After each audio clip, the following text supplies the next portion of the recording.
Sarah, have you ever noticed how the English we learn in books makes the morning sound like a peaceful dream? You are so right, Mark.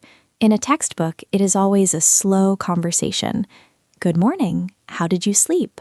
I slept very well, thank you. But in my house, and I think in the houses of most of our listeners, the morning is not a dream. It is a race. It is high speed, it is high pressure, and it is usually very loud. If you are an English learner with a family, you probably find that you know how to say, I eat breakfast, but you don't know how to say, we have 5 minutes, or we are going to miss the bus. That is exactly what we are fixing today. Welcome to Talk About It in English. If you are tired of studying grammar and you want to finally start talking about your actual life with confidence, make sure you subscribe to the channel. Every week, Sarah and I take a real-life situation and build the natural English you need to get through it without getting stuck. Today, we are helping you survive the morning rush. Sarah, let's start at the very beginning, the wake-up call. In the anchor videos people usually watch, a parent walks in and says, wake up. But that doesn't usually work on the first try, does it? Not at all, Mark. Usually, we need something a bit more motivating or sometimes a bit more urgent. A very natural phrase we use is rise and shine. I love that one because it sounds positive, even if you feel tired. It literally means get out of bed and be bright like the sun. Let's practice that together. Listen to the rhythm. Rise and shine. It's not rise and shine, it's rise and shine. The words move together. Try saying that now. Rise and shine, sleepyhead. We often add that word sleepyhead at the end. It's a gentle, sweet way to call someone who is still half asleep. But Sarah, what happens when rise and shine doesn't work? What if 5 minutes pass and the blanket is still over their head? That is when we move to the next level of English. We use phrases that show the time is moving. We might say, let's get a move on. This is a great idiom for A2 and B1 learners. To get a move on simply means to start moving or to hurry up. It sounds much more natural than just saying hurry, hurry, hurry. Mark, try saying it with a bit of urgency. Let's get a move on. We're on a tight schedule today. Oh, that's a good one. A tight schedule. That means there is no extra time for playing or staying in bed. Listen to that phrase again. A tight schedule. It means every minute is already planned. If you stay in bed for 5 more minutes, the whole morning is ruined. So we have rise and shine for the gentle start, and let's get a move on for when things are getting serious. Now, once we finally get the kids out of bed, we move to the bathroom. This is where a lot of parents get stuck. They know the word brush and they know the word teeth, but they don't know the little phrases that make the routine flow. For example, Sarah, how do you tell a child to stop playing with the water? You could say, stop dawdling. That is a fantastic word.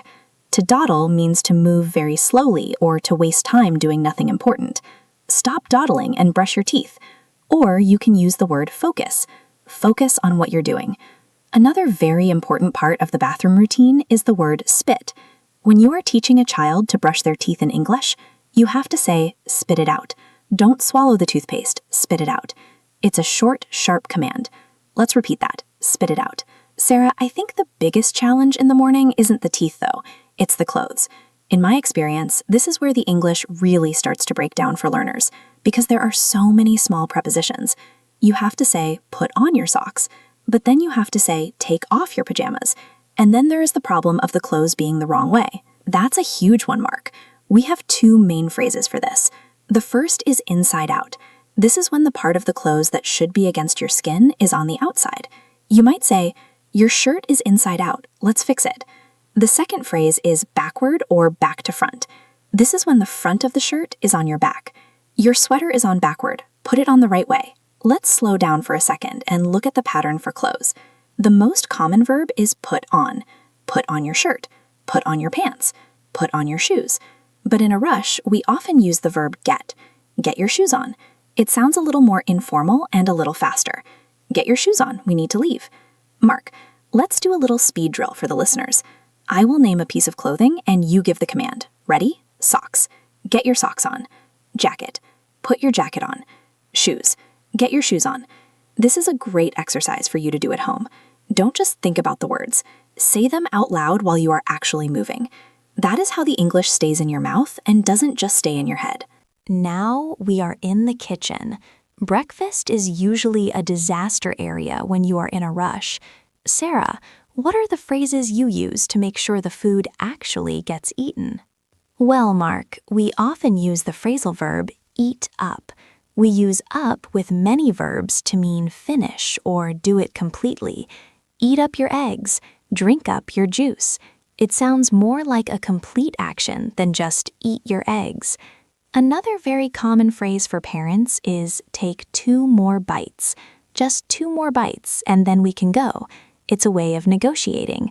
We aren't asking them to eat everything, just 2 more bites. Let's practice that sentence pattern. Take 2 more more bites. Take 3 more bites. Take 1 more bite. You can use this for anything. Take 2 more sips of water.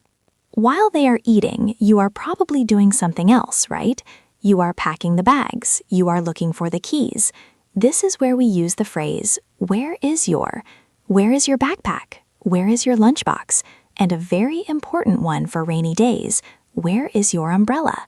Sarah, I notice that when I'm stressed, I forget the names of simple things. That's why it's so important to have a mental checklist. Let's build a doorway checklist for our listeners. These are the things you check right before you leave the house. Do you have your bag? Do you have your water bottle? Do you have your homework? Do you have your shoes on? This brings us to the most difficult part of the morning, the doorway. This is the final 60 seconds. The pressure is at the maximum. This is usually when someone realizes they forgot something. Sarah, how do we handle that in English without losing our minds? We use the phrase, hang on. Hang on a second. It means wait. It's much more natural than saying, wait. Hang on, I forgot my phone. Or, hang on, where are the car keys? Once you have everything, you use the final departure phrases. We're out the door. Let's go. Out we go. Give me your hand. If you are walking to the car or the bus, give me your hand is a safety phrase every parent needs to know. Mark, I want to talk about something very important that many textbooks ignore. It is the emotion of the morning. When we are rushing, we often get angry. But if we want our children to learn English and enjoy it, we need phrases that set boundaries without shouting. Instead of saying stop it or don't do that, which feels very negative, we can use the phrase I need you to. This is a power phrase for B1 learners. I need you to listen to me. I need you to put your shoes on now. I need you to sit still. It is a firm way to give a command, but it sounds much more controlled than just shouting. Let's practice that structure. I need you to, verb. I need you to finish your toast. I need you to get your coat. It tells the child exactly what to do, and it keeps the parent in control of the situation. Another great emotional tool is the phrase, let's try that again. If your child is shouting or being difficult, you can say, I can see you are frustrated, but let's try that again in a quiet voice. This is gentle parenting in English. You are acknowledging the feeling, which is the word frustrated or upset, and then giving a clear direction. It's much better than just saying, be quiet. Sarah, that is such a good point. Using English for emotional regulation is a high-level skill, but it starts with these simple patterns. I see you are feeling, but we need to, action. I see you are tired, but we need to get to school. This makes the child feel heard, but the routine still moves forward. Let's do a quick review of everything we have covered today. We started with the wake-up call using rise and shine and let's get a move on. We moved to the bathroom with spit it out and stop dawdling. We tackled the clothing chaos with inside out and backward and the speed drill of get your shoes on. We handled breakfast with eat up and take 2 more bites. We finished with the doorway checklist and the calm, firm commands like I need you to. That is a lot of English, but you don't have to use it all at once. The secret to making progress on this channel is to take one small piece and use it immediately. Don't try to change your whole morning to English tomorrow. That will be too stressful and you will probably give up. Instead, I want to give you a challenge. Tomorrow morning, pick just one section. Maybe it's the wake-up call. Decide that for the first 5 minutes of the day, you are only going to speak English. Use rise and shine, sleepyhead. Use we're on a tight schedule. Even if your child answers in your native language, you stay in the English zone. You will be surprised at how quickly those phrases become automatic. Once they stay in your mouth, you don't have to think about them anymore. They just come out. Sarah, what is one thing you think our listeners should do if they want to remember these phrases while they are actually in the rush? I think they should write 3 phrases on a small piece of paper or a sticky note and put it on the bathroom mirror or the fridge. When you are half asleep and reaching for the coffee, you see the words rise and shine. When you are looking at the messy breakfast table, you see the words eat up. It acts as a visual trigger to remind your brain to switch to English. It's like having a little English teacher standing in your kitchen. That is a great idea. Remember, the goal of Talk About It in English is not to be perfect, it is to be practical.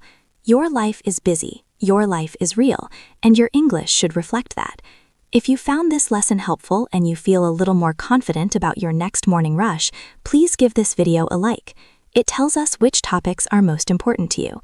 And if you haven't subscribed yet, join our community. We are here every week, building the English you need for your real life, one topic at a time. Tomorrow morning is a new chance to practice.